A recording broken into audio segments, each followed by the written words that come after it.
ہمارے چینل میں خوش آمدید۔ چلیں شروع کرتے ہیں آج کی کہانی۔ شادی کو 1 مہینہ ہونے والا تھا۔ معمول کی دعوتوں سے ہم تقریباً فری ہو چکے تھے۔ ابھی ہمارا ہنی مون پر جانے کا کوئی ارادہ نہیں تھا۔ شوہر کا کہنا تھا کہ شادی کی وجہ سے ان پہ بہت قرض چڑھ چکا ہے، اس لیے یہ وہ چونچلے برداشت نہیں کر سکتے۔ ان کی اس بات پر میں منہ بسور کر رہ گئی تھی۔ میرا دل بہت کر رہا تھا ہنی مون پر جاؤں۔ شمالی علاقہ جات دیکھنے کا مجھے بہت زیادہ شوق تھا، اس کے لیے میں نے بہت سے منصوبے تیار کر رکھے تھے، مگر اپنے شوہر کی وجہ سے وہ تمام منصوبے دھرے کے دھرے رہ گئے۔ اب میری معمول کی روٹین سٹارٹ ہو چکی تھی۔ میری ساس نے میرے گھر کے کاموں میرا ہاتھ ڈلوا دیا تھا۔ میری ساس کا رویہ میرے ساتھ بس ٹھیک تھا، مگر ان کا اپنی بیٹی کے ساتھ بہت خراب رویہ تھا۔ ان کی بیٹی ایک ٹانگ سے معذور تھی اور وہ صحیح طرح سے چل نہیں سکتی تھی۔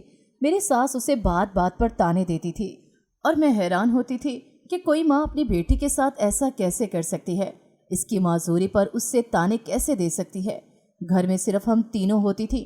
میرے سسر اور شوہر دونوں صبح کام پر جاتے تھے اور رات گئے واپس آتے تھے۔ گھر کا ماحول بس ٹھیک ہی تھا، مگر میری ساس نند کے ساتھ رویہ مجھے چونکا دیتا تھا۔ جب ایک دن میں نے اس حوالے سے اپنے شوہر کے ساتھ بات کی تو انہوں نے مجھے بتایا کہ عائشہ ان کی سوتیلی بہن ہے اور وہ ابا کی پہلی بیوی سے ہیں۔ اب مجھے اس سے بہت ساری بات سمجھ آ گئی تھی۔ وہ اس سے اپنی بیٹی نہیں بلکہ اپنے سوتن کی بیٹی سمجھتی تھی، اس لیے اس کے ساتھ ایسا کرتی تھی۔ کبھی کبھی تو وہ بہت ہی زیادہ زیادتی کر جاتی تھی، تب مجھے بہت ہی زیادہ افسوس ہوتا تھا، مگر میں اس لڑکی کے لیے کیا کر سکتی تھی۔ میری ساس کام کے سلسلے میں بازار گئی تھی جب میری نند میرے پاس آ کر بیٹھ گئی اور کہنے لگی، بھابی میں بہت زیادہ مجبور ہوں، مجھے ہر وقت معذوری کے تانے دیتی رہتی ہیں، میں ان سب باتوں سے تنگ آ چکی ہوں، میں کچھ کرنا چاہتی ہوں، آپ خدا کے لیے میری مدد کریں، مجھے بتائیں کہ میں کیسے اپنی اس خامی پر قابو پا سکتی ہوں۔ میں نہیں چاہتی کہ میں کسی پر بوجھ بنوں، میں اپنا بوجھ خود اٹھانا چاہتی ہوں۔ میں نے یہ فیصلہ کیا کہ آج جب میرے شوہر گھر آئیں گے تو میں ان سے اس سلسلے میں لازمی بات کروں گی۔ مجھے عموماً دوپہر کا کھانا کھا کر سونے کی عادت تھی۔ اس دن بھی میں اپنے کمرے میں سو رہی تھی۔ عصر کا وقت تھا جب باہر باتوں کی آواز پر میری آنکھ کھل گئی۔ جب میں باہر آئی تو اپنی ساس اور نند کے ساتھ ایک درمیانی عمر کے مرد کو بیٹھے ہوئے دیکھا۔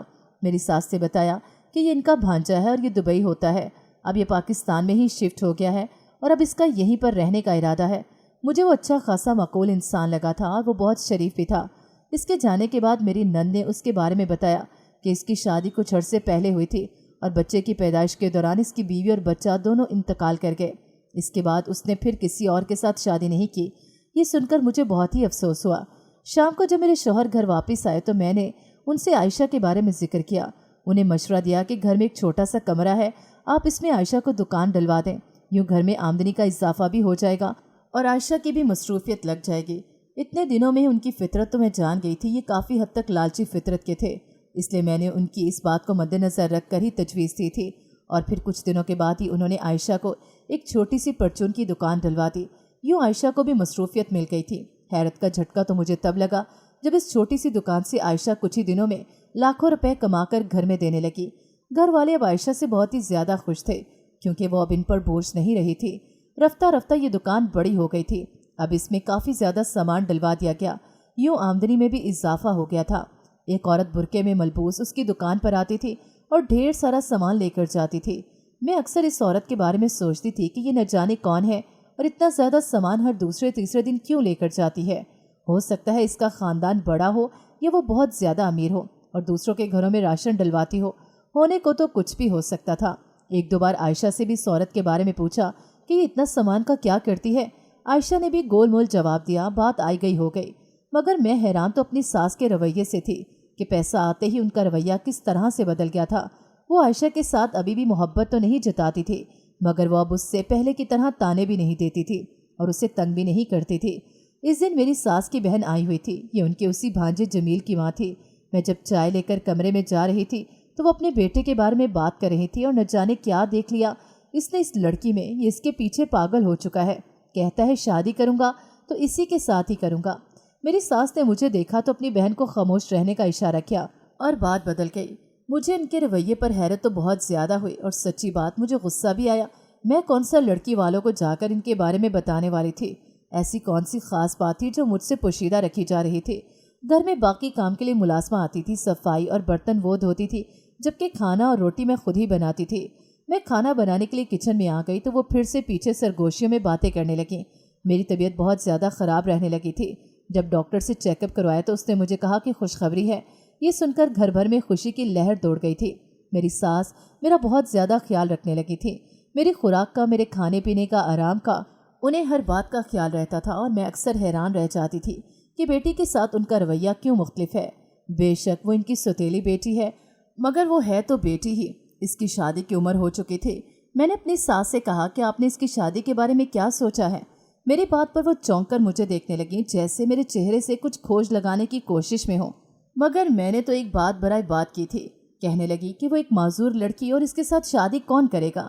ان کی بات مجھے پسند نہیں آئی تھی۔ معذوری کو عمر بھر کا روگ تو نہیں بتایا جا سکتا، اور یہ معمولی سا نقص ہے۔ بہت سے لوگ ہوتے ہیں جن کے جسمانی اعضاء میں نقص ہوتا ہے، مگر وہ شادی کرتے ہیں اور مکمل زندگی گزارتے ہیں۔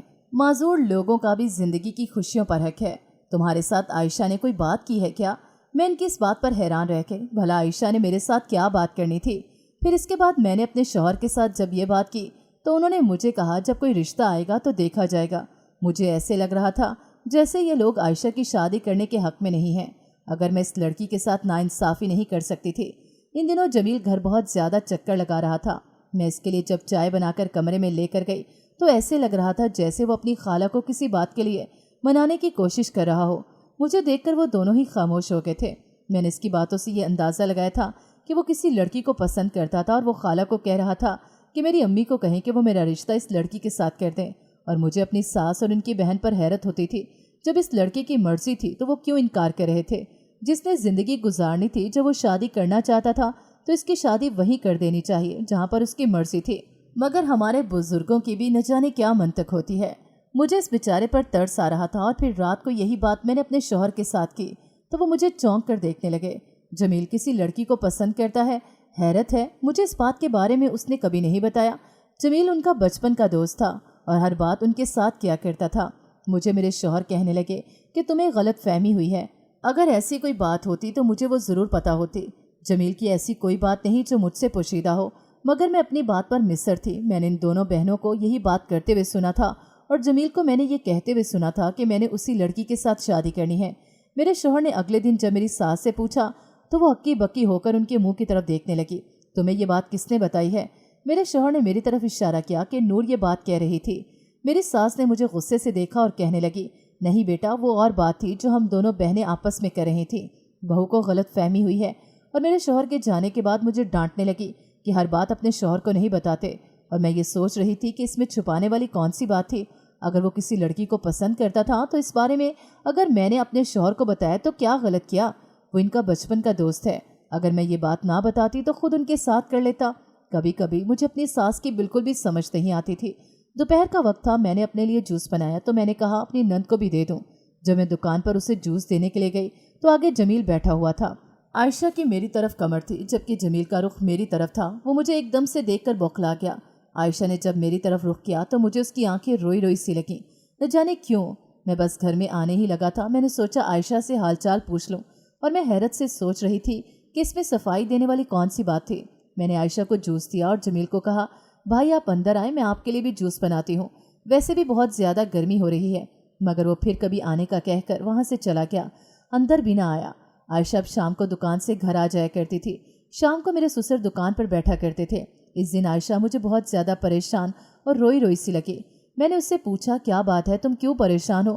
مگر وہ سر درد کا بہانہ کر کے مجھے ٹال گئی۔ مجھے صاف اندازہ ہو رہا تھا کہ وہ بہانہ بنا رہی ہے۔ میں بھی خاموش ہو گئی۔ میں سوچتی تھی کہ شاید وہ تنہا رہ گئی ہے۔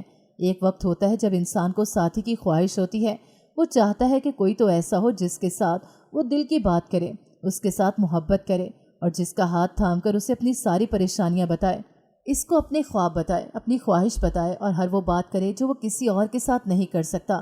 شاید وہ بھی کسی ہم سفر کے بارے میں سوچ کر ہی اداس ہو رہی تھی۔ مجھے تو اپنے سسرال والوں کی بے حسی پر غصہ بھی آ رہا تھا کہ انہیں اپنی بیٹی کے احساسات کی بالکل بھی پرواہ نہیں تھی۔ انہی دنوں میری نند کے لیے ایک رشتہ آیا۔ یہ رشتہ میری ساس کی بہن لے کر آئی تھی۔ یہ بندہ شادی شدہ تھا اور 3 بال بچوں والا تھا۔ ان کا خیال تھا کہ یہ رشتہ عائشہ کے لیے بالکل موزوں ہے، کیونکہ اس جیسی لڑکی کو اس سے بہتر رشتہ مل ہی نہیں سکتا۔ عائشہ نے سنتے ہی صاف انکار کر دیا تھا کہ اسے یہاں پر شادی نہیں کرنی۔ اب میری ساس کو بہت زیادہ غصہ آیا تھا۔ وہ مجھے کہنے لگی تھی، تمہیں ہی شوق چڑھ رہا تھا اس کی شادی کرنے کا، اور دیکھو یہ شادی سے انکار کر رہی ہے۔